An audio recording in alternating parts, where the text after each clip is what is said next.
महाराष्ट्र चुनाव में भाजपा की बढ़त का जश्न इंदौर के राजबाड़ा पर मनाया जा रहा है। इंदौर के विधायक और मोहन सरकार के मंत्री कैलाश विजयवर्गीय को भाजपा नेतृत्व ने नागपुर जिले की 12 सीटों की जिम्मेदारी दी थी। 12 में से 9 सीटों पर भाजपा गठबंधन के उम्मीदवार आगे हैं। इसके अलावा विदर्भ में भी भाजपा का प्रदर्शन अच्छा रहा है। विजयवर्गीय बीते 3 माह से महाराष्ट्र चुनाव में व्यस्त थे। वे कैबिनेट बैठकों में भी शामिल नहीं हो रहे थे। इसे लेकर मुख्यमंत्री और विजयवर्गीय के बीच तनातनी की खबरें भी आ रही थी, लेकिन चुनाव के बाद हुई बैठक में वे शामिल हुए। नागपुर जिले में भाजपा की सफलता से विजयवर्गीय का कद बढ़ना तय है। अन्य राज्यों के विधानसभा चुनाव में उनके महाराष्ट्र के प्रदर्शन को देखते हुए बड़ी जिम्मेदारी दी जा सकती है। महाराष्ट्र चुनाव में मध्य प्रदेश के इंदौर से 300 से ज्यादा नेता जुटे हुए थे। जातिगत समीकरणों के हिसाब से विजयवर्गीय ने उन्हें अलग अलग जिम्मेदारी सौंपी थी। बता दें, इस दौरान विजयवर्गीय ने मीडिया से बातचीत करते हुए कहा कि कार्यकर्ताओं की इच्छा है कि देवेंद्र फडणवीस महाराष्ट्र के मुख्यमंत्री बने। महाराष्ट्र की जनता ने भाजपा पर विश्वास जताया है।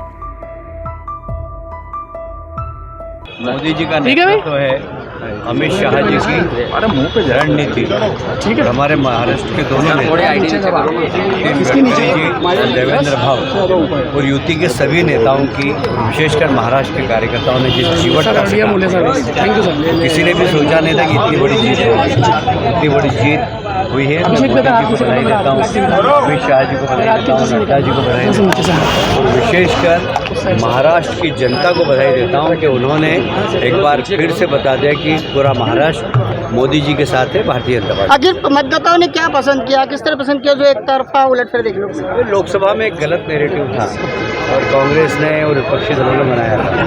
महाराष्ट्र की जनता को समझ में आ गया, खोटा सिक्का बार बार नहीं चलता। ऐसा है कि जो कलदार सिक्का है वो हमेशा खनकेगा, कभी भी खनकेगा। तो भारतीय जनता पार्टी की विचारधारा, नीति, नेतृत्व, इसके प्रति महाराष्ट्र की जनता का विश्वास है और मैं समझता हूँ महाराष्ट्र की जनता का सारे देश है। लड़की बहना का कोई असर खास तौर से देखने को मिला? देखिए, सभी का असर है। जब भी कोई चुनाव जीता जाता तो उसमें गुलदस्ता रहता है। उसमें बीच में मोदी जी का फूल लगा हुआ है, इधर अमित शाह जी का फूल है, इधर नड्डा जी का फूल है,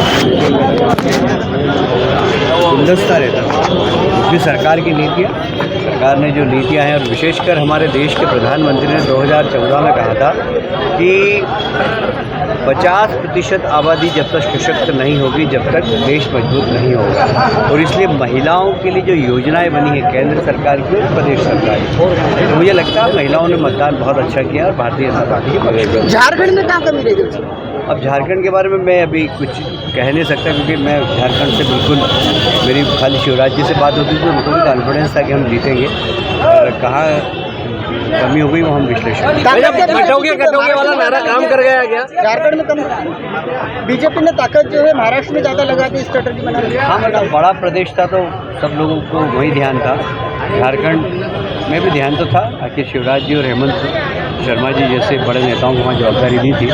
पर कभी कभी कोई ऐसा नैरेटिव चल जाता, उनका सहानुभूति का चल गया, ऐसा मुझे लगता है। जो मैं भी मीडिया में देख रहा था कि जेल के बदले वोट, जेल के बदले वोट, ऐसा उन्होंने नारा दिया था तो लोगों की सहानुभूति हुई हेमंत सोरेन के प्रति, तो जेल गए थे, ऐसा कुछ लगता है। ऐसा नहीं तो ऐसा कोई कारण नहीं था कि वहाँ पर हेमंत सोरेन फिर से मुख्यमंत्री। आपके प्रभाव वाले क्षेत्र की जहाँ आप प्रभारी थे उस क्षेत्र की बात की, पूरे ताज़ा रुझान है आपके पास? पूरे जो मुझे जानकारी अभी मिली है, विदर्भ में 62 सीट थी, 55 पे हम आए।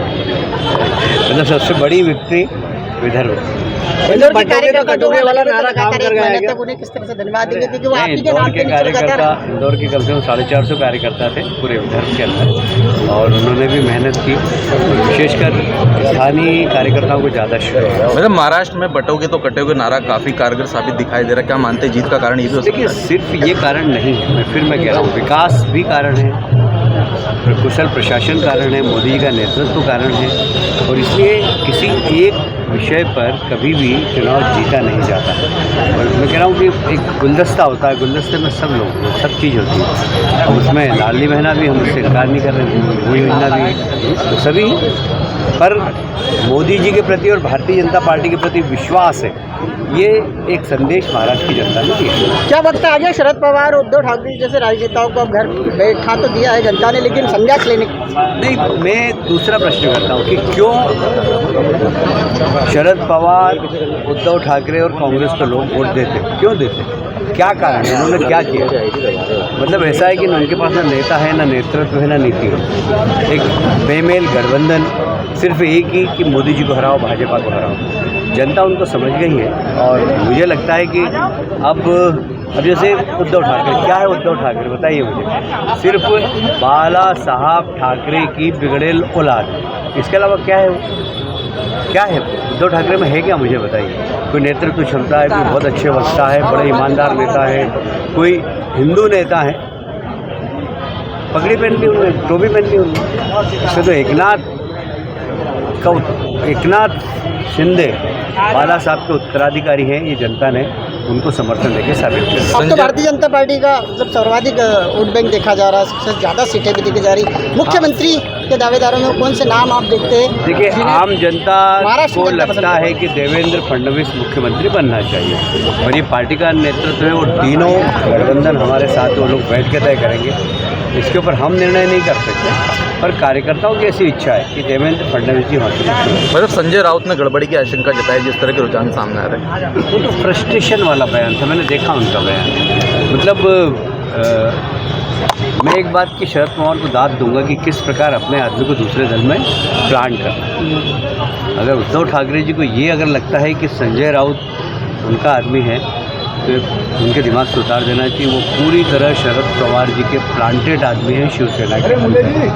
और उद्धव जी की शिवसेना अगर हारी है तो उसमें बहुत बड़ा कारण संजय, बहुत बड़ा कारण। लग रहा है आप लंबे समय आपने महाराष्ट्र विधानसभा चुनाव में आपने सेवाएं दी, वहाँ पे आप चुनाव प्रचार में भी रहे, जो रिजल्ट आ रहा है क्या मानते हैं सर आप? लंबे समय थे और मैं बीच बीच में आपके माध्यम से बताता भी रहा कि मोदी मैजिक चलेगा, मोदी जी का विकास चलेगा। मोदी जी का जो नारा है, एक रहोगे सेफ रहोगे, अपना सेफ ले लिया था और जनता को विश्वास था कि ये जो बांटने वाले हैं, कभी जातिगत जनगणना के नाम पर, कभी हिंदू और हिंदुत्व के नाम पर, इसको जनता समझ गई। वो संविधान की किताब दिखा दिखा के लोकसभा में जो एक बार भ्रम में इन जनता को ले आए, ये बाबा साहब की कर्म भूमि है, विदर्भ का इलाका और महाराष्ट्र का इलाका। आप देखो क्या हालत कर दी है, वो ये झूठ बोला उन्होंने संविधान को लेके, तो आज ये हालत कर दी है उस स्थान की कि कांग्रेस पत्ते की तरह उड़ गई और उस महागाड़ी गठबंधन के वो ईडी गठबंधन वाले लोग, घमंडिया गठबंधन वाले लोग, सब के सब पत्ते की तरह उड़ते दिखाई दे रहे हैं महाराष्ट्र में आपको। और मोदी जी के नेतृत्व में महायुति गठबंधन पूरी 2/3 बहुमत के साथ आ गई। संजय राउत कह रहे हैं कि गड़बड़ हो गई है, ये अब यही कहते मिलेंगे। और पिछले इतिहास चुनावों का देखो, जैसे हरियाणा में जब हारे तो गड़बड़ हुई है, चुनाव आयोग पहुंच गए। जहां हारते हैं, कश्मीर में नहीं कहा गड़बड़ हुई है, लोकसभा में नहीं कहा गड़बड़ हुई है, जहां हारते हैं वहां गड़बड़ हुई है। ये इनका एक रटा रटाया है और हर चुनाव में हारते ही ये बात कहने लगते हैं। ये चलने वाला है अब 3 दिन तक, ये सब जगह हार रहे हैं। लोकसभा में जहाँ धोखा दे दिया था, यूपी के उपचुनाव देखिए आप, यूपी में बुरी तरह हार रही है, बड़ा मूंछों पे ताव दे रहे थे लोकसभा में। अब देखो 9 सीटों में चुनाव हो रहे हैं, क्या स्थिति है। आप देखिए मध्य प्रदेश का, आप देखिए बिहार का, आप देखिए महाराष्ट्र का, सफाया हो रहा है सबका। सर एक रहोगे सेफ रहोगे और कटोगे तो बटोगे वाला जो नारा रहा था, वो क्या इस चुनाव में क्या एक गेम साबित हुआ है सर? क्या गेम चेंजर साबित हुआ सर? क्या मानते हैं आप? भाई देखो, बांटने वाले जो नारे लगाए लोगों ने जाति जनगणना के नाम पे, हिंदी हिंदुत्व के नाम पे, वो जनता समझ गई और इसलिए मोदी जी ने जो नारा दिया, एक रहोगे सेफ रहोगे, जनता के मन के अंदर वो उतर गया, उसने अपना शेप ले लिया। सर यदि मध्य प्रदेश की बात की जाए, विजयपुर और बुधनी उपचुनाव को लेकर जो परिणाम सामने आ रहे हैं सर, क्या लग रहा है दोनों ही सीटें जो हैं बीजेपी की झोली में जाती हुई दिखाई दे रही हैं सर? क्या, क्योंकि बुधनी में तो जो आ ही रहे थे परिणाम, पहले तो कांग्रेस के पक्ष में जा रहे थे, क्या लग रहा है सर? देखो, पहले इसलिए पक्ष में जाते दिख रहे थे, उस इलाके में हमेशा कांग्रेस का वोट निकलता है। अब सफा हो गया, कोई दिक्कत ही नहीं है, दोनों सीटें बीजेपी जीते। ठीक है सर। अगर आप ये वीडियो YouTube पर देख रहे हैं तो हमारे चैनल को सब्सक्राइब करें और बेल आइकन को दबाना ना भूलें। अगर आप Facebook पर ये वीडियो देख रहे हैं तो हमारे पेज को लाइक करें।